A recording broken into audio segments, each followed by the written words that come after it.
Hello students, मेरा नाम वरुण है और आप सबका मेरे YouTube channel the study bye Varun पे स्वागत है। आज के इस वीडियो में हम लोग इंडियन इकॉनमी, भारतीय अर्थव्यवस्था के एक बहुत ही महत्वपूर्ण टॉपिक जो BPSC civil services, BPSC TRE 4 के 6 to 8, 9, 10th और पीजीटी एग्जामिनेशन के लिए, साथ ही साथ बिहार में जितने भी एग्जामिनेशन जिसमें जनरल स्टडी से क्वेश्चन आते हैं उन सबों के लिए, और जितने भी स्टेट पीसीएस हैं, चाहे वो उत्तर प्रदेश पीसीएस हो, मध्य प्रदेश पीसीएस हो, चाहे वो हरियाणा पीसीएस हो, उत्तराखंड पीसीएस हो, झारखंड पीसीएस हो, सभी एग्जाम के लिए बहुत ही महत्वपूर्ण है। इस टॉपिक पे ऑलरेडी मैं पहले एमसीक्यू सीरीज ले चुका हूं, जिसका लिंक इस वीडियो के डिस्क्रिप्शन में है। आप वहां से इसके एमसीक्यू सीरीज का भी प्रैक्टिस कर सकते हैं, बट प्रैक्टिस करने से पहले इस वीडियो को जरूर देखें। और अगर हमारा वीडियो अच्छा लगता है तो इसे लाइक जरूर करें और हमारे YouTube channel the study bye Varun को सब्सक्राइब करें, क्योंकि हमारे चैनल पे प्रत्येक दिन टॉपिक वाइज और एमसीक्यू सीरीज हम जीएस जनरल स्टडी का लेकर के आते हैं, ताकि सब्सक्राइब करने के बाद जब भी हम अपलोड करें अपने वीडियो को तो वो आपके पास उसका नोटिफिकेशन इजिली पहुंच जाए। तो चलिए शुरू करते हैं। पॉवर्टी, गरीबी। देखिए, एक सामान्य रूप में कहा जाए, एकदम अगर लेमन की भाषा में या आप उसको कह सकते हैं कि टेक्निकल भाषा में भी कहा जाए, तो गरीबी का सिंपल सा एकदम साधारण अर्थ है कि अगर कोई व्यक्ति अपने परिवार के डेवलपमेंट करने में, अपने परिवार के विकास करने में, डेवलपमेंट करने में अगर वो सक्षम नहीं है, अगर कोई व्यक्ति अपने परिवार के विकास करने में सक्षम नहीं है, तो उसी व्यक्ति को या उसी परिवार को हम गरीबी के दायरे में रखते हैं। तो आप सामान्य रूप से कह सकते हैं कि अगर कोई फैमिली अपने परिवार का, अपने फैमिली का डेवलपमेंट करने में अगर वो सक्षम नहीं है, तो उस परिवार को हम किस में रखेंगे? उस परिवार को हम गरीबी के दायरे में रखेंगे। अब बात आती है कि यार सक्षम किस केस में डेवलपमेंट? तो देखिए, बेसिक जो डेवलपमेंट है वो है कि भाई आपके परिवार की शिक्षा की स्थिति ठीक ठाक होनी चाहिए, अशिक्षा का स्तर कम होना चाहिए, शिक्षा का स्तर अच्छा होना चाहिए, शिक्षित हो लोग स्वस्थ हो, मतलब आपकी जो हेल्थ स्थिति है, हेल्थ कंडीशन है वो अच्छी हो, साथ ही साथ आपका स्टैंडर्ड ऑफ लिविंग अच्छा हो, अर्थात आपके पास एक घर हो, ऐसा नहीं कि राजमहल हो, एक घर हो, ताकि वो मौसम के जो प्रभाव है उस प्रभाव से आपको बचा सके, स्वच्छ पेयजल हो, सुरक्षित पेय व्यवस्था हो, पानी की अच्छी व्यवस्था हो, साथ ही साथ वहां पे स्वच्छता हो, कूड़ा करकट फेंकने का रखने का जगह होना चाहिए, आपके घर में इलेक्ट्रिसिटी होनी चाहिए, आपके घर में कुकिंग फ्यूल अर्थात जो खाना बनाने वाले जो ईंधन है उसकी व्यवस्था होनी चाहिए, शौचालय की व्यवस्था होनी चाहिए, और जो कुछ जो बेसिक भौतिक वस्तुएं हैं वो भौतिक वस्तु होना चाहिए। तो कहा जाएगा कि हाँ, ठीक ठाक आप अपने विकास करने में सक्षम नहीं है, विकास करने में सक्षम है। अब यहां पे 2-3 चीजें बातें आती है कि मैंने जितने भी चीज कहा उसमें मैंने खास करके जो डेवलपमेंट का मैंने 3 आयाम बताया, उसमें मैंने 3 यही बताया कि पहला कहा कि एजुकेशन होना चाहिए, दूसरा कहा कि हेल्थ कंडीशन अच्छी होनी चाहिए, और तीसरा कहा कि स्टैंडर्ड ऑफ लिविंग, मतलब आपका रहन सहन का स्तर अच्छा होना चाहिए। फिर कुछ लोग कहते हैं कि आपने तो आय का कहीं नाम ही नहीं लिया, इनकम का नाम ही नहीं लिया। तो बेसिकली हम इसमें इनकम को ही रखते हैं, क्योंकि स्टैंडर्ड ऑफ लिविंग हमारा तभी इंप्रूव कर सकता है जब हमारे पास आय आएगा। लेकिन यह कहना सरासर गलत है कि आय अगर आता है तो 100% जो रेट ऑफ एजुकेशन है, जो रेट ऑफ लिटरेसी है वो इंप्रूव करेगी, ऐसा कहना संभव नहीं है। एजुकेशन को इंप्रूव करने के लिए अवेयरनेस की बहुत ही जरूरत है, लोगों को उसके बारे में जानकारी होनी चाहिए। सामान्यतः हम सब लोग ग्रामीण क्षेत्र से बिलोंग करते हैं, खास करके जो उत्तर प्रदेश, बिहार का क्षेत्र है, झारखंड का क्षेत्र है, ये वैसे क्षेत्र हैं जो ग्रामीण क्षेत्र यहां पे अधिक है। अब ग्रामीण क्षेत्र में आपको देखने को मिल जाएगा कि जो पुराने लैंडलॉर्ड सब हैं, जो पुराने जमींदार लोग हैं, या पुराने जो बड़े प्रॉपर्टी वाले लोग हैं, जिनके कारण समाज में संपत्ति का बंटवारा असमान हो रखा है, आप देखिएगा उन परिवार में धन की कोई कमी तो नहीं होती है, लेकिन उन परिवारों में आप देखिएगा रेट ऑफ एजुकेशन कम होता है, जिसके कारण अशिक्षा का दर अधिक है। उनको लगता है कि मनी इज एवरीथिंग। भाई मनी इज एवरीथिंग नहीं, मनी मुद्रा बहुत कुछ है बट सब कुछ नहीं है, ऐसा उनको पता नहीं। उनको चलता है कि मुद्रा ही सब कुछ है, इसके अलावा शिक्षा स्वास्थ्य सब कुछ चीजें नहीं है। जिसके कारण अगर अभी देखा जाए तो भारत की अगर स्थिति हम कर हेल्थ के मामले में करते हैं तो लगभग 49% टू अबव जो बच्चे हैं वो कुपोषण का शिकार हैं, अर्थात उम्र के अकॉर्डिंग उनकी वजन और उनका हाइट नहीं है और वो किसी न किसी बीमारी से कुपोषित हैं। इसका मुख्य कारण है शिक्षा और अवेयरनेस। साथ ही साथ इनकम का कम होना, यह भी एक मुख्य कारण है, क्योंकि इनकम कम होने के कारण इन बच्चों को न्यूट्रिशन फूड जो पौष्टिक आहार होती है वो नहीं दी जाती है। साथ ही साथ सरकार के द्वारा आप देखते हैं कि आईसीडीएस के द्वारा जो चाइल्ड के लिए, बच्चों के लिए जो पोषण की व्यवस्था की गई है, अवेयरनेस नहीं होने के कारण, सरकारी तंत्र का सही तरीके से कार्य नहीं करने के कारण सरकार की योजना चलाई तो गई है, बच्चा तथा जो माताएं होती हैं, जो नवजात बच्चे को जन्म देने दी रहती है माताएं, उनके भी स्वास्थ्य सुविधा के लिए आईसीडीएस के तहत जो प्रक्रिया चलाई, स्कीम चलाई गई है, योजनाएं चलाई गई हैं, उसका लाभ अवेयरनेस के नहीं रहने के कारण नहीं मिल पाता है। अर्थात अगर शिक्षा का स्तर बढ़ेगा तो 100% हेल्थ की कंडीशन अच्छी होगी। शिक्षा का स्तर अगर बढ़ेगा तो 100% लोगों का इनकम अधिक होगा, और इनकम अधिक होगा तो 100% लोगों का जो स्टैंडर्ड ऑफ लिविंग है, रहन सहन की स्तर अच्छी होगी। और अगर ये अच्छा होगा, अर्थात वो व्यक्ति, वो परिवार अपने परिवार का विकास करने में सक्षम है, तो हम कहेंगे ये गरीबी के दायरे से बाहर है। तो अगर वन लाइन में गरीबी का डेफिनेशन दिया जाए कि गरीबी क्या है, व्हाट इज पॉवर्टी, तो हम कह सकते हैं कि जो परिवार, जो व्यक्ति अपने परिवार का विकास करने में सक्षम नहीं है, वो परिवार को हम गरीब में रखेंगे। अर्थात जो परिवार अपने परिवार के सदस्यों को शिक्षित करने में, अपने बच्चों को शिक्षित करने में सक्षम नहीं है, अपने बच्चों को स्वास्थ्य सुविधा अच्छी देने में सक्षम नहीं है, जो अपने बच्चों को या अपने परिवार के सदस्यों को जो न्यूट्रिशन फूड है, पौष्टिक आहार है, वो देने में सक्षम नहीं है, जो परिवार अपने परिवार के सदस्यों को आवास देने में सक्षम नहीं है, उस परिवार को हम किसके दायरे में रखते हैं? गरीबी के दायरे में रखते हैं। और जो इन सब को देने में सक्षम है, उन्हें हम गरीबी से बाहर रखते हैं। तो आपसे एक लाइन पूछा कि गरीबी क्या है, तो गरीबी सिंपल सा है कि जीवन की न्यूनतम उपभोग आवश्यकताओं को प्राप्त करने के में जो अयोग्य होता है या जो विकास करने में अयोग्य होता है, उस परिवार को हम क्या कहते हैं? गरीब कहते हैं। भारत में गरीबी को निर्धारित करने का जो बेसिकली जो एक संगठन बनाई गई थी, उसका नाम था नेशनल सैंपल सर्वे ऑफिस। उसका क्या नाम था? नेशनल सैंपल सर्वे ऑफिस, जिसे हम शॉर्ट में क्या कहते हैं? एनएसएसओ कहते हैं। तो इसका जो मूल काम था वो था गरीबी के आंकड़े को निर्धारित करना। लेकिन 2019 में एनएसएसओ और CSO, national sample survey office और सेंट्रल स्टैटिस्टिकल ऑफिस, जिसको हिंदी में कहते हैं राष्ट्रीय प्रतिदर्श सर्वेक्षण संगठन, और इसको कहते हैं सेंट्रल केंद्रीय सांख्यिकीय ऑफिस, इन दोनों को मर्ज करके एक संगठन बनाया गया है जिसका नाम है एनएसओ, नेशनल स्टैटिस्टिकल ऑफिस। और अब गरीबी से संबंधित जो आंकड़े वो एनएसओ के द्वारा ही जारी किया जाता है, जो कि पहले इसके निर्धारण एनएसएसओ के द्वारा की जाती थी। और भारत में गरीबी को मापने के लिए खर्च तथा उपभोग व्यय का प्रयोग किया जाता है। मतलब जो एक्सपेंडिचर मेथड है, किस मेथड का प्रयोग किया जाता है? एक्सपेंडिचर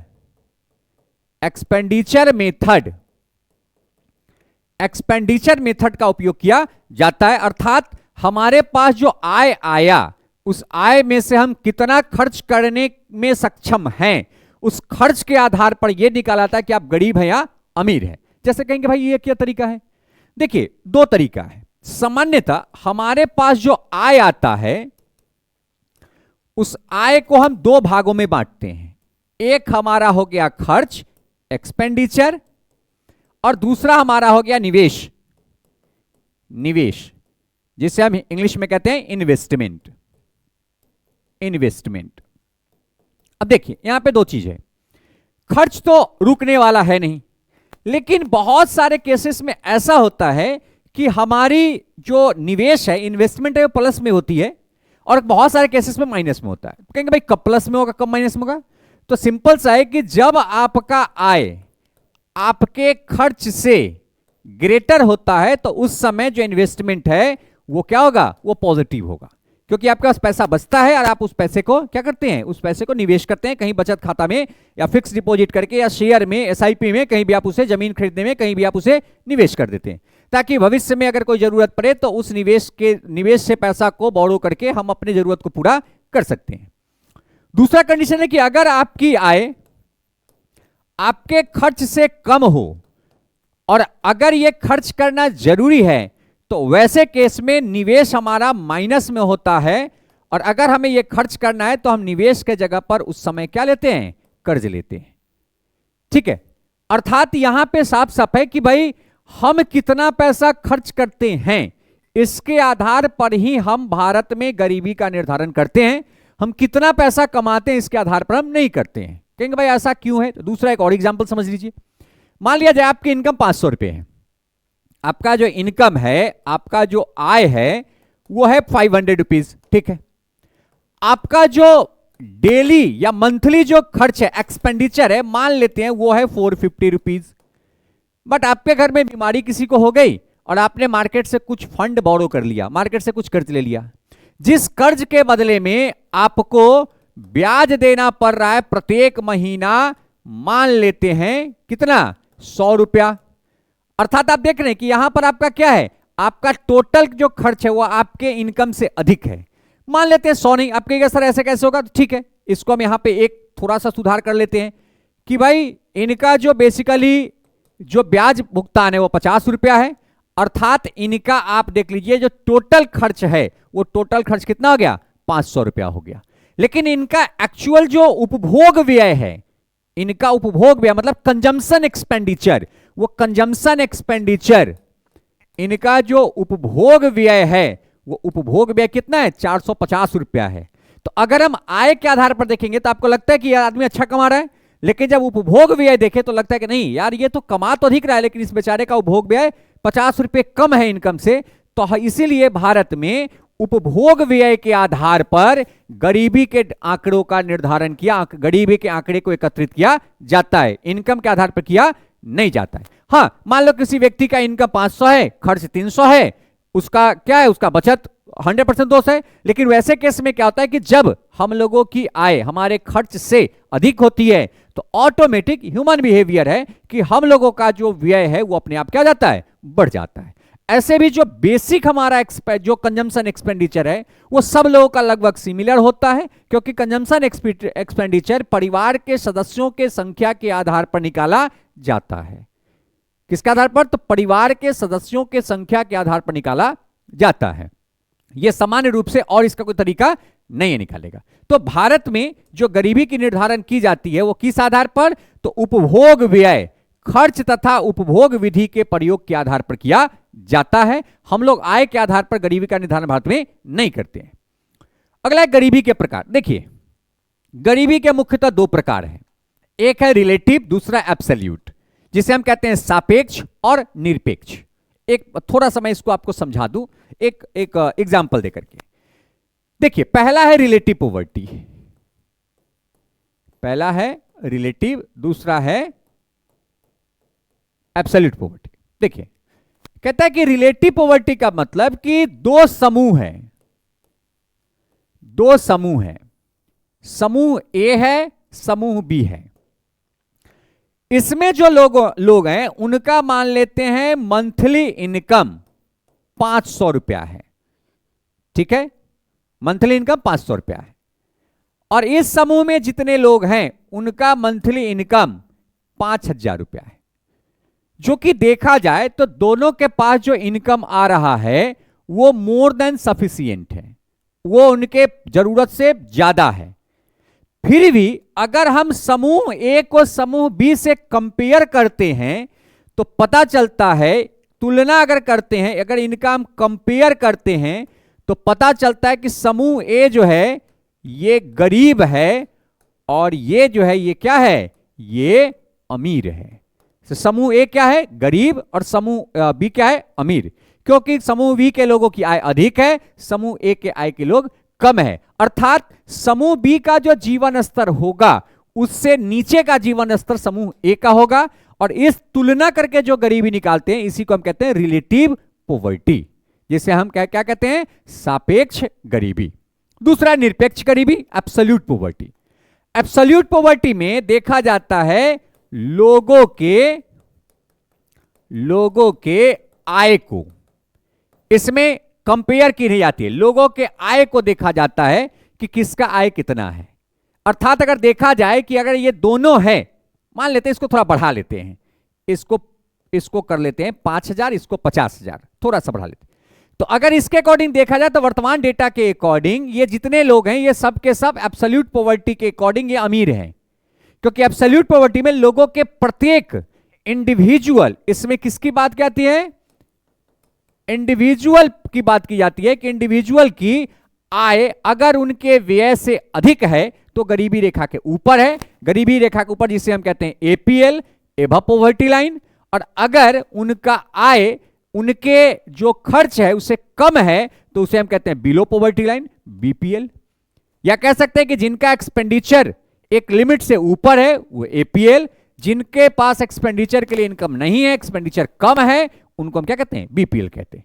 तो एब्सोल्यूट पॉवर्टी जो निरपेक्ष गरीबी है इसमें इंडिविजुअल लोगों के एक एक व्यक्ति के गरीबी की निर्धारण की जाती है, इसलिए इसको हेड काउंट मेथड कहते हैं। हेड मतलब ये सर को गिनना कि ये लोग गरीब, ये लोग अमीर हैं। लेकिन इसमें जो है ना रिलेटिव पॉवर्टी में इसमें एक समूह को दिखाया जाता है कि ये पूरे समूह गरीब in compare to this group. तो यहां पे कह सकते हैं कि ग्रुप बी के कंपेयर में ग्रुप जो ए है वो क्या है, गरीब है, और ग्रुप ए के कंपेयर में ग्रुप बी क्या है, अमीर है। तो इस पॉवर्टी को क्या कहेंगे, रिलेटिव, और इस पॉवर्टी को क्या कहेंगे, एब्सोल्यूट। तो दो प्रकार की पॉवर्टी है, एक को कहते हैं सापेक्ष गरीबी, दूसरे को कहते हैं निरपेक्ष गरीबी। थोड़ा सा सापेक्ष निरपेक्ष के बारे में पढ़ते हैं। कहता है कि सापेक्ष गरीबी की स्थिति तब उत्पन्न होती है जब किसी देश या क्षेत्र के कुछ लोगों का आय या जीवन का स्तर सामान्य लोगों से निम्न हो। सामान्य लोग मतलब एक बेंचमार्क के लोगों से निम्न हो, तो हम कहेंगे कि जिनका निम्न है, जिन लोगों का निम्न है उसे हम कौन से पॉवर्टी कहेंगे, उसे हम कहेंगे कि ये सापेक्ष गरीबी में है। किसमें कहेंगे, सापेक्ष गरीबी में। अर्थात सापेक्ष गरीबी दिखाता है, सापेक्ष गरीबी दिखाता है कि हमारे समाज में या हमारे जो क्षेत्र में, हमारे समाज में आय का कैसा डिस्ट्रीब्यूशन है, अनइक्वल डिस्ट्रीब्यूशन है। कैसा डिस्ट्रीब्यूशन है समाज में आय का, तो समाज में आय का अनइक्वल डिस्ट्रीब्यूशन है, इक्वल डिस्ट्रीब्यूशन नहीं है। क्योंकि अगर इक्वल डिस्ट्रीब्यूशन होता, अगर इक्वल डिस्ट्रीब्यूशन होता तो उस केस में सापेक्ष गरीबी होती ही नहीं। तो सापेक्ष गरीबी दिखाता है कि समाज में आय का कैसा वितरण है, आय और संपत्ति का असमान वितरण है, जिसके कारण एक समूह के लोगों की जो जीवन स्तर है वो दूसरे समूह के लोगों के जीवन स्तर से निम्न है। अर्थात जब जीवन स्तर, रहन सहन, उनकी समूह की आय से तुलना करके अगर गरीबी निकाली जाती है तो उसी गरीबी को हम क्या कहते हैं, सापेक्ष गरीबी, जिसे हम रिलेटिव पॉवर्टी के नाम से जानते हैं। यह समझ में आ गया, ठीक है। अब यहां पे बात करते हैं कि भाई सापेक्ष गरीबी को निकालने, देखिए हमारे यहां सापेक्ष गरीबी की बात नहीं होती है, हमारे यहां क्या होता है, हमारे यहां एक्सपेंडिचर की बात होती है, हम कंजम्पशन एक्सपेंडिचर की बात करते हैं, और ये क्या बात करता है, जीवन स्तर की बात करती है। विश्व के अन्य देशों में होती है, जो डेवलप कंट्री है वहां पे होता है, हमारे यहां इसके द्वारा निकाला नहीं जाता है, लेकिन पढ़ना है क्योंकि टाइप से ये बेसिकली सापेक्ष गरीबी को निकालने के लिए दो मेथड का यूज किया जाता है। एक को हम कहते हैं लॉरेंज वक्र विधि, लॉरेंज कर्व मेथड, और दूसरे कहते हैं गिनी गुणनांक विधि, गिनी गुणनांक विधि, जिसे हम इंग्लिश में कहते हैं गिनी कोएफिशिएंट मेथड। तो इन दो मेथड के द्वारा किसका निर्धारण किया जाता है, सापेक्ष गरीबी का निर्धारण किया जाता है। और ये दोनों मेथड बहुत महत्वपूर्ण है, ये डायरेक्ट एग्जामिनेशन में पूछे भी जाते हैं, इसलिए थोड़ा सा इन दोनों मेथड को हम डिटेल में पढ़ते हैं। कहते हैं लॉरेंज वक्र, लॉरेंज वक्र है क्या, थोड़ा सा इसका हिस्ट्री जान लेते हैं। बेसिकली लॉरेंज वक्र को 1905 में मैक्सवेल लॉरेंज के द्वारा विकास किया गया। मैक्सवेल लॉरेंज एक इकोनॉमिस्ट थे, उनके द्वारा इस लॉरेंज वक्र का विकास किया गया है। कहता है कि लॉरेंज वक्र द्वारा किसी देश के लोगों के बीच आय का विषमता या विषमता, जिसको हम अनइक्वल कह सकते हैं, अनइक्वल डिस्ट्रीब्यूशन, आय के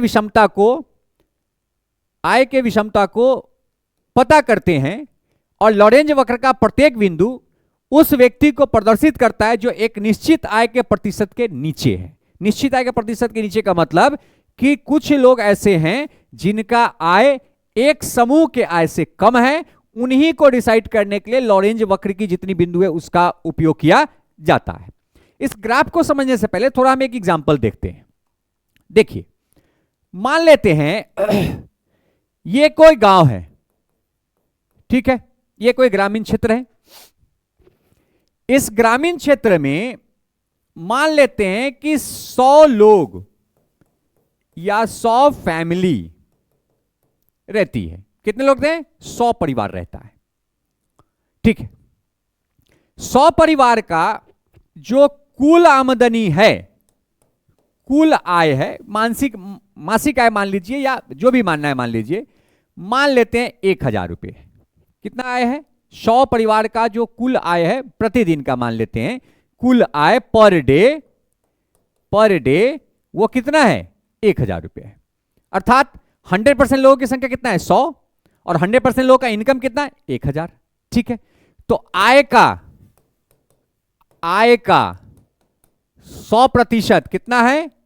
1000, और जनसंख्या का, पॉपुलेशन का 100% कितना है? 100, ठीक है। क्योंकि क्यूमुलेटिव परसेंटेज निकालना होता है, क्यूमुलेटिव परसेंटेज की उतनी डिटेल जानने की जरूरत नहीं है क्योंकि ये स्टैट का पार्ट है। यहां पे हम लोग ऐसे ही इसको एग्जांपल से समझते हैं। मान लेते हैं, माना कि 10% पॉपुलेशन के पास 10% पॉपुलेशन के पास आय का 5% है, आय का 5% है। 10% पॉपुलेशन के पास आय का कितना है? 5% है। अर्थात हम कह सकते हैं कि 10% पॉपुलेशन मतलब 10 लोगों के पास आय का कितना है? 5% है। 5% मतलब 50 है। अर्थात एक लोगों का औसत आय यहां पर कितना है? 5 रुपया है। पहला एक एग्जांपल देख लिए, ठीक है। जो कि एक्चुअल में होना कितना चाहिए इनके पास? तो 10% लोगों के पास 10% आय होना चाहिए। अर्थात 10% लोगों के पास 10% आय अगर होता तो 10 लोगों के पास 100 रुपया होता, लेकिन यहां पर आय का असमान वितरण है, जिसलिए 10 लोगों के पास आय का कितना है? सिर्फ 50 रुपया है। दूसरा, अगला कहता है कि इस गांव के 20% पॉपुलेशन के पास 20% पॉपुलेशन के पास आय का 40% है। 20% पॉपुलेशन अर्थात कितने लोग हैं? तो 20 लोगों के पास कितना आय आ रहा है? 400 रुपया आ रहा है। 1000 का जो अगर 40% निकालेंगे तो 400 रुपया हो गया। अर्थात एक लोगों के पास कितना आएगा? तो एक लोगों के पास आय आ रहा है 400 बटा में 20, अर्थात कितना रुपया? 20 रुपया। तो देखिए यहां पर 10% लोग पास आय पर पर्सन कितना है? 5 रुपया। यहां पर जो 20% लोग हैं उनका आय कितना है? 20 रुपया। मतलब इससे ये 4 गुना अधिक आय कमा रहा है, ठीक है। अब बचा कितना? 10% यहां ले लिए, 20% 30%, बचा कितना? 70। तो कहते हैं कि 70% पॉपुलेशन के पास 70% पॉपुलेशन के पास आय का यहां पे कितना परसेंट हम लिए थे? तो यहां पर हम लिए थे कि आय का 5% यहां हो गया और 40% यहां हो गया। बचा कितना? 55%। तो 70% लोगों के पास आय का कितना है? 55% है। अर्थात 70 लोगों के पास आय कितना है? 550 रुपया है। आप निकाल लीजिए एक लोग के पास कितना होगा? 550 डिवाइडेड बाई 70, कितना कट गया? 7 7 48, 7 8 56, लगभग 8 रुपया यहां पे पड़ रहा है पर हेड। तो आप देखिए यहां पर कि ये जो समूह है 20% पॉपुलेशन वाला, इसके पर हेड आय कितना है? 20 रुपया। जो 10% वाला इनका पर हेड आय कितना है? 5 रुपया। और जो 70% पॉपुलेशन इनका पर हेड आय क्या है? 8 रुपया। तो हम कह सकते हैं कि ये जो समूह है, मान लेते हैं ये है समूह ए, ये है समूह ए, ये है समूह बी और ये है समूह सी। तो हम कह सकते हैं कि समूह सी जो है वो समूह ए और बी से अमीर है, और कह सकते हैं कि समूह जो बी है वो समूह ए से अमीर है। तो इस टाइप से जो अमीरी की निर्धारण और गरीबी की निर्धारण होती है, इसी को हम क्या कहते हैं, रिलेटिव पॉवर्टी कहते हैं। और इसको एक ग्राफ के मेथड पे जो निकालता है उसी को हम लॉरेंज वक्र विधि कहते हैं। तो एक्चुअल में पर हेड कितना होना चाहिए था, तो पर पर्सन होना चाहिए था 10 रुपया। लेकिन आप देख रहे हैं कि जो बेसिक जो बेंच मार्क है वो 10 रुपया होना चाहिए था, लेकिन ग्रुप ए का आय कितना है, 5 रुपया अर्थात नीचे है। ग्रुप बी का आय कितना है, 8 रुपया अर्थात नीचे है। लेकिन ग्रुप सी का आय कितना है, 20 रुपया अर्थात वो ऊपर है। तो हम कह सकते हैं कि ये जो ग्रुप है इन दोनों ग्रुप से क्या है, अमीर है। और इसी पॉवर्टी को हम रिलेटिव पॉवर्टी कहते हैं, जिसको निर्धारित करने के लिए हम किस मेथड का यूज करते हैं, हम लॉरेंज वक्र विधि का उपयोग करते हैं। अब आइए थोड़ा सा ग्राफ देखते हैं। ग्राफ में यहां पे क्या है, दो चीज का ही कंपैरिजन किया गया है, जनसंख्या का और आय का, पॉपुलेशन का और इनकम का। दूसरा कुछ और इसमें है नहीं, क्योंकि जनसंख्या के बीच आय का वितरण असमान हो रहा है, जिसके कारण ये उत्पन्न हो रही है। यहां पे यह है एक्स एक्सिस, यह है वाई एक्सिस। एक्स एक्सिस पे रखा गया है percentage of population, cumulative percentage of population, जो कि मैंने आपको बताया है। उसको जोड़ करके निकालेंगे तो उसी को क्यूमुलेटिव, जिसको हम लोग संचय भी कहते हैं, संचित प्रतिशत भी या संचय प्रतिशत भी उसको कहते हैं। तो एक्स एक्सिस पे क्या रखा गया, क्यूमुलेटिव परसेंटेज ऑफ पॉपुलेशन, और वाई एक्सिस पे रखा गया है इनकम। किसको रखा गया, क्यूमुलेटिव पोर्शन ऑफ इनकम को रखा गया है। अर्थात आप कह सकते हैं कि इसमें परसेंटेज ऑफ पॉपुलेशन है और इसमें परसेंटेज ऑफ क्या है, इनकम है। जैसे मैंने इस एग्जांपल में बताया है कि भाई एक्चुअल में होना कितना चाहिए था, 10 रुपया, अर्थात सबको बराबर बराबर मिलता। अर्थात सबको अगर बराबर बराबर मिलता तो अब साफ साफ होता है कि भाई 20% वाले को आय का 20%, 40% वाले को आय का 40%, 60% वाले को आय का 60%, न 80% वाले को आय का 80% और 100% लोगों को आय का 100% मिलता। तो ये जो एक लाइन है, ये लाइन क्या दिखा रहा है कि आय का समान वितरण है। क्या दिखा रहा है, ये आय का समान वितरण है। इसलिए इस लाइन को लाइन ऑफ इक्वलिटी कहते हैं, लाइन ऑफ इक्वलिटी, समानता रेखा, समानता का रेखा कहते हैं। अर्थात इस लाइन पे जो व्यक्ति है वो गरीब नहीं है और ना वो अमीर है, वो गरीबी रेखा पर, इसलिए इस लाइन को हम पॉवर्टी लाइन कहते हैं। इसको क्या कहेंगे, पॉवर्टी लाइन। अर्थात ये गरीबी रेखा है। इससे ऊपर अमीर, जिसे हम क्या कहते हैं, एपीएल, और इससे नीचे गरीब, जिसे हम क्या कहते हैं, बीपीएल। ठीक है। अब यहां पे आपने देखा, मैं थोड़ा इसको मिटा देता हूं क्योंकि ग्राफ बहुत गंदा ना हो जाए, गंदा हो जाए तो फिर समझने में दिक्कत होगी हम लोगों को, क्योंकि इसमें बहुत कुछ समझना है। तो यहां पे लिखने के लिए थोड़ा सा बता दिया हूं, फिर इसको एक बार मिटा दो। अब देखिए, आपने यहां पे देखा कि कुछ लोगों का जो आय है वो अधिक है। तो अधिक आय वाले को हमको देखना नहीं, क्योंकि हमको तो गरीब को देखना है, हमें अमीर को देखना नहीं है।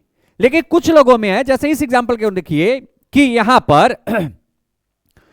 यहां पर 20% पॉपुलेशन के पास आय का कितना है, आय का लगभग 20% से कम है।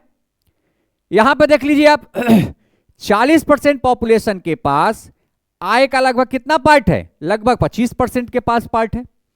तो ये साफ साफ दिखा रहा है नीचे वाला रेड लाइन कि आय का जो वितरण हो रहा है वो समान वितरण नहीं हो रहा है। लेकिन ये जो 45 डिग्री पर जो ये लाइन खींचा गया है, ये पूरा 90 होता है और इसको 20 से डिवाइड करती है तो 45, थोड़ा सा इसको क्रॉप करेंगे, थोड़ा सा छोटा करेंगे तो ये 45 डिग्री का लाइन बनता है।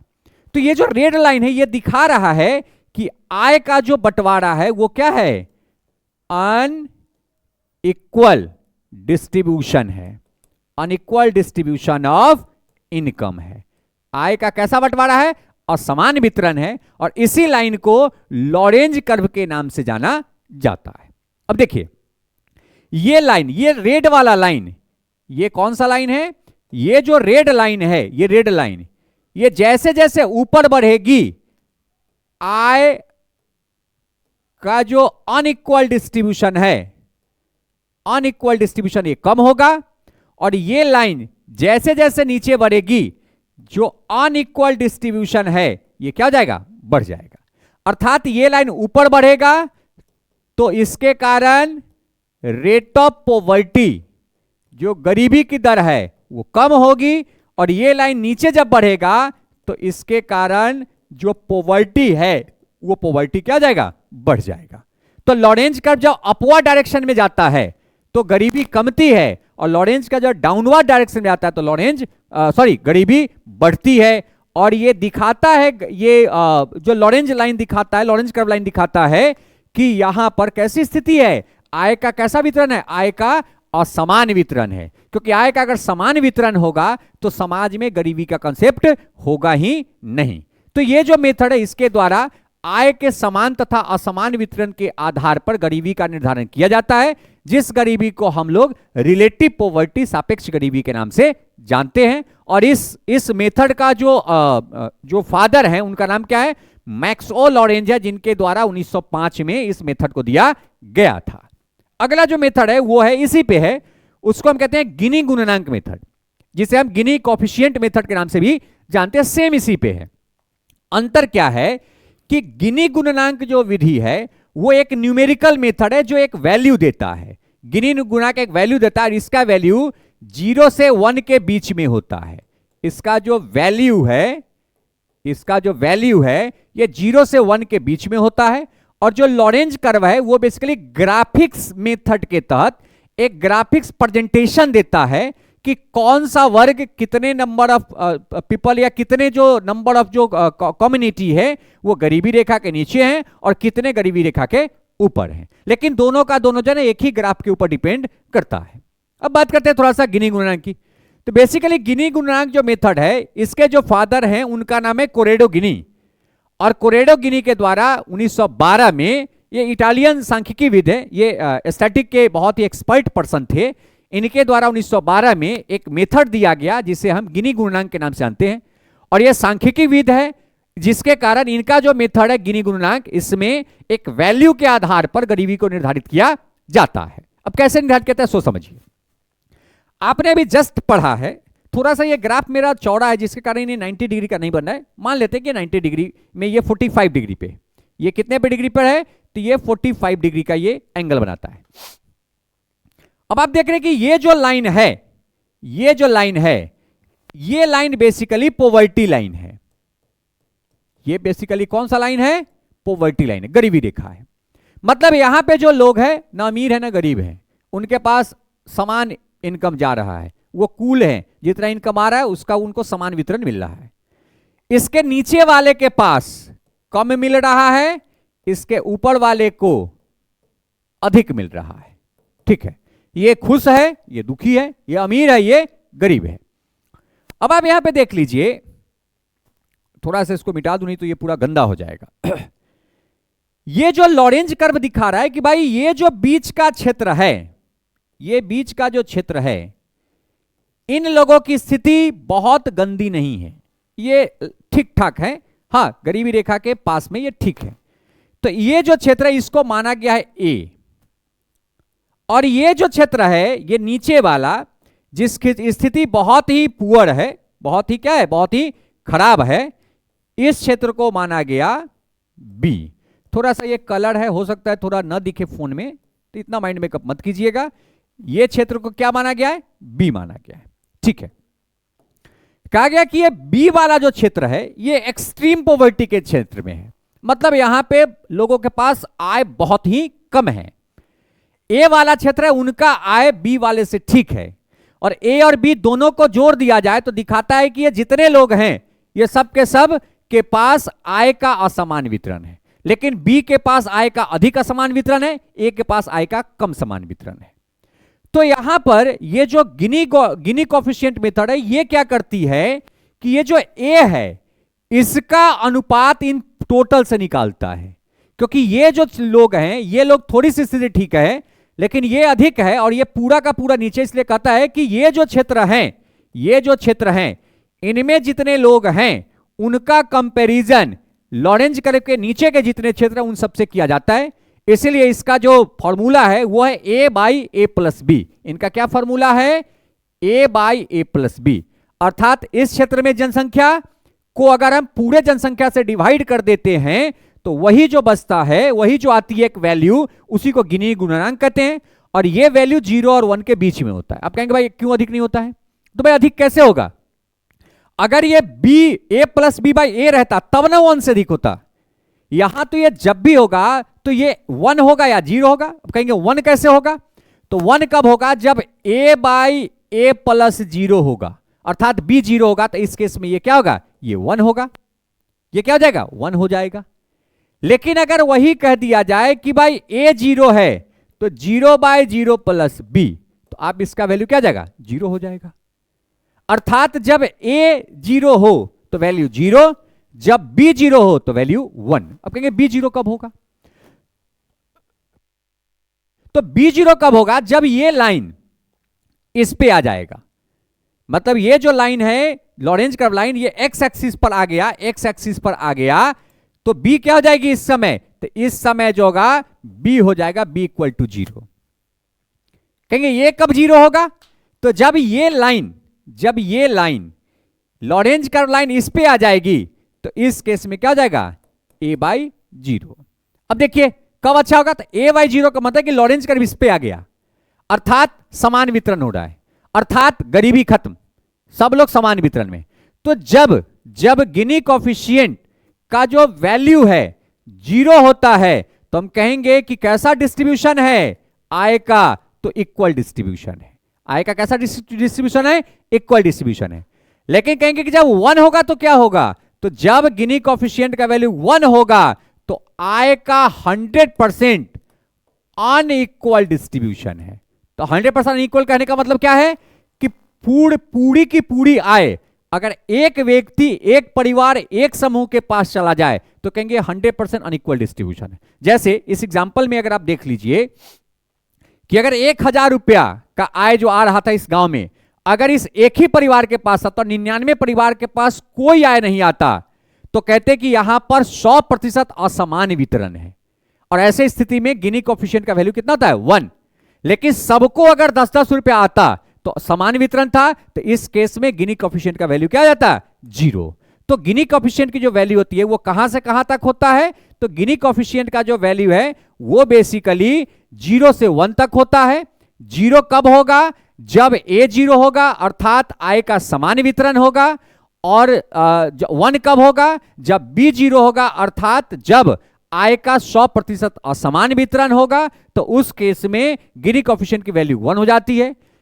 फिर से समझ लीजिए, गिनी कोफिशिएंट का वैल्यू 1 कब होगा या 1 जब होगी तो क्या स्थिति होगी? तो जब गिनी कोफिशिएंट का वैल्यू 1 होगा तो आय का 100% असमान वितरण होगा, अर्थात एक व्यक्ति के पास पूरे के पूरे आय जाएंगे। लेकिन वही अगर गिनी कोफिशिएंट का वैल्यू अगर 0 होता है, अर्थात आय का समान वितरण है, अर्थात जितने भी लोग हैं उन सबको समान आय दी जाती है, अर्थात रिलेटिव पॉवर्टी का कॉन्सेप्ट नहीं है। और ये जो एक मेथड, स्टैटिस्टिकल मेथड दिया गया, इसी को हम गिनी कोफिशिएंट कहते हैं।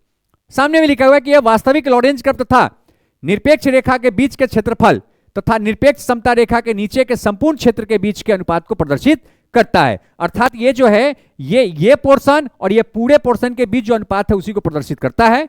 और इसकी वैल्यू कहां तक होती है? तो गिनी कोफिशिएंट के वैल्यू 0 से 1 होता है, क्योंकि इसका फॉर्मूला होता है a by A plus B. फिर से समझ लीजिए, जब a बराबर 0 होगा तो गिनी कोफिशिएंट का वैल्यू कितना होगा? 0 बाई 0 प्लस बी, अर्थात ये हो जाएगा 0। और ये तब होती है जब आय का कैसा वितरण होगा? जब आय का 100% कैसा वितरण हो जाएगा? अब देखिए a 0 गया तो आय का 100% इक्वल डिस्ट्रीब्यूशन होगा। आय का 100% क्या डिस्ट्रीब्यूशन होगा? इक्वल डिस्ट्रीब्यूशन होगा।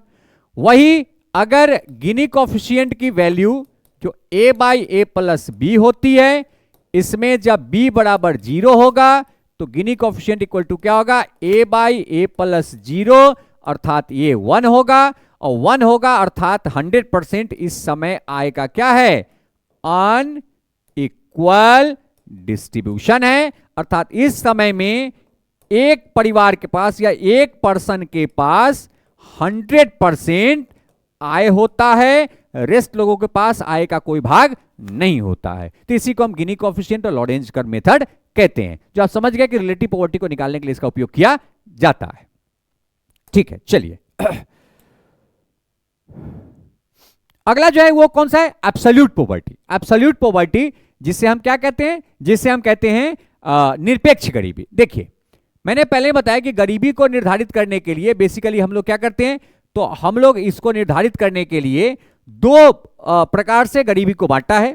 एक में हम इंडिविजुअल व्यक्ति के आय को देखते हैं, जिसको हम क्या कहते हैं, जिसको हम कहते हैं एब्सोल्यूट पॉवर्टी। और एक में हमने क्या देखा, तो एक में हमने देखा कि हम एक समूह के आय के वितरण को देखते हैं, जिसे हम कहते हैं रिलेटिव पॉवर्टी। तो एब्सोल्यूट पॉवर्टी में लोगों के आय को देखा जाता है ताकि वो उन आय से क्या अपने व्यय को पूरा कर पाता है या नहीं। सामने भी लिखा हुआ है कि निरपेक्ष गरीबी की स्थिति में मनुष्य की बुनियादी आवश्यकताओं जैसे भोजन, सुरक्षित पेयजल, स्वच्छता सुविधाएं, स्वास्थ्य एवं शिक्षा इत्यादि की अभाव होती है। तो इसी प्रकार की जो गरीब व्यक्ति है उसे हम क्या कहते हैं, उसे हम एब्सोल्यूट पॉवर्टी अर्थात निरपेक्ष गरीबी के दायरे में रखते हैं। और भारत में निरपेक्ष गरीबी का अनुमान लगाने के लिए गरीबी रेखा की अवधारणा का प्रयोग किया गया है। मतलब पॉवर्टी लाइन, किसका किया गया है, पॉवर्टी लाइन, जिसमें एपीएल और बीपीएल की बात हम लोग करते हैं। गरीबी रेखा से ऊपर, गरीबी रेखा से नीचे। जो देखते हैं गांव में एपीएल बीपीएल के अकॉर्डिंग कार्ड भी होता है, yellow line, red card, yellow card वगैरह होता है, जिसके आधार पर उन्हें राशन भी दी जाती है। जो जब हम पढ़ेंगे कि हाउ टू रिमूव या हाउ टू इरेडिकेट पॉवर्टी, उसमें इसको हम लोग पढ़ेंगे। तो बेसिकली भारत में इन गरीबी के अनुमान के लिए गरीबी रेखा का उपयोग किया जाता है। गरीबी ज्ञात करने के लिए इस विधि को हम हेड काउंट विधि, हेड काउंट मेथड भी कहते हैं, क्योंकि इसमें व्यक्ति की संख्या निर्धारित की जाती है कि ये 50 व्यक्ति गरीब, ये 20 व्यक्ति अमीर, वो फलाना राम जो है वो गरीब है, श्याम जो है अमीर है। मतलब इसमें व्यक्ति का काउंट किया जाता है, परिवार को काउंट किया जाता है। इसलिए इस मेथड को हम क्या कहते हैं, हेड काउंट मेथड कहते हैं। और भारत में गरीबी मापने में इसी विधि का उपयोग किया जाता है। और भारत में गरीबी मापने के लिए इसी विधि का उपयोग किया जाता है। साथ ही साथ शहरी क्षेत्रों में बीपीएल को फाइंड आउट करने के लिए एक कमिटी बनाई गई थी, जिस कमिटी का नाम है हासिम समिति। क्या नाम है, हासिम कमिटी। और हासिम कमिटी के चेयरमैन तो उनका नाम है एसआर हासिम, जिनके द्वारा 2012 में अपनी जो रिपोर्ट है इन्होंने योजना आयोग को सबमिट किया था। और इनके द्वारा कहा गया कि भाई शहरी क्षेत्र में बीपीएल परिवार को फाइंड आउट करने के लिए आपको उसका आवास, उसकी खाद्य व्यवस्था मतलब भोजन व्यवस्था, उसके रहन सहन, स्वास्थ्य को देख करके ही निर्धारित करना होगा कि शहरी क्षेत्र में कौन गरीब है और कौन अमीर है, कौन बीपीएल में है और कौन एपीएल में है। तो यह पूछा भी जाता है, पूछा भी जाएगा ही कि शहरी क्षेत्र में बीपीएल के डेटा को फाइंड आउट करने के लिए किस समिति का गठन किया गया। तो समिति का नाम है हासिम समिति। और जिस हासिम समिति के चेयरमैन कौन है, एसआर हासिम, जिनके द्वारा 2012 में योजना आयोग को रिपोर्ट सबमिट किया गया, जिस रिपोर्ट में इन्होंने बताया, कुछ मेथड दिया कि इस मेथड के तहत शहरी क्षेत्र में, अर्बन क्षेत्र में गरीबी का निर्धारण किया जा सकता है। तो इस वीडियो में हमने अभी पढ़ा कि भाई गरीबी के कितने प्रकार हैं, गरीबी होता क्या है। थोड़ा सा ये वीडियो डिटेल में हो गया है, जिसके लिए हम अब सेकेंड पार्ट लेकर के इसका आएंगे। जिस सेकेंड पार्ट में हमें पढ़ना है कि स्वतंत्रता के बाद, आजादी के बाद हमारे देश में गरीबी निर्धारण के लिए कौन कौन सी कमेटियां बनाई गई, उन कमेटी का क्या क्या सुझाव है, क्योंकि कमेटी से बहुत क्वेश्चन पूछा जाता है, बहुत क्वेश्चन पूछा जाता है। फिर गरीबी के क्या कुप्रभाव है और गरीबी को दूर करने का क्या क्या उपाय किया जा सकता है, तो वो सेकेंड वीडियो में हम लेकर के आएंगे। हमारा YouTube channel the study bye Varun को आप सब्सक्राइब जरूर करें। हमारा वीडियो और हमारा कंसेप्ट अगर आपको सही लगता है तो लाइक जरूर करें। अगर हमारा वीडियो सही लगता है तो, सही नहीं लगता तो फिर तो कोई बात ही नहीं। तो अगर हमारा वीडियो सही लगता है तो लाइक जरूर करें और अपने स्टूडेंट ग्रुप में से शेयर जरूर करें। हमारा जो भी ये वीडियो इकोनॉमिक्स का खास करके वीडियो आता है, जो मैं रिकॉर्ड करता हूं, इस वीडियो में जो मुख्य हमारा लक्ष्य रहता है वो जितने भी स्टेट पीसीएस एग्जामिनेशन है उनको लेकर के, साथ ही बिहार में होने वाले जो टीचर्स एग्जामिनेशन है टीआरई 4, 5 जो होने वाले हैं, उसमें जो बेसिकली पीजीटी में जो इकोनॉमिक्स सब्जेक्ट वाले हैं, साथ ही साथ जो 9th 10th में जिनका इकोनॉमिक्स से 40 नंबर का, उनके लिए ये बहुत ही अधिक बेनिफिशियल ये आपका वीडियो रहेगा। इसलिए हमारे यूट्यूब चैनल पे जितने भी इकोनॉमिक्स के वीडियो आते हैं और अन्य जो वीडियो आते हैं उन्हें आप जरूर देखें और अच्छा लगे तो उसे स्टूडेंट ग्रुप में जरूर फॉरवर्ड करें। बहुत जल्द हम लोग अपने app the study bye Varun पे एनसीईआरटी कोर्स को भी लेकर के आ रहे हैं। साथ ही साथ हम यूट्यूब पर भी एनसीईआरटी को लाइव लेकर के आएंगे। Thank you.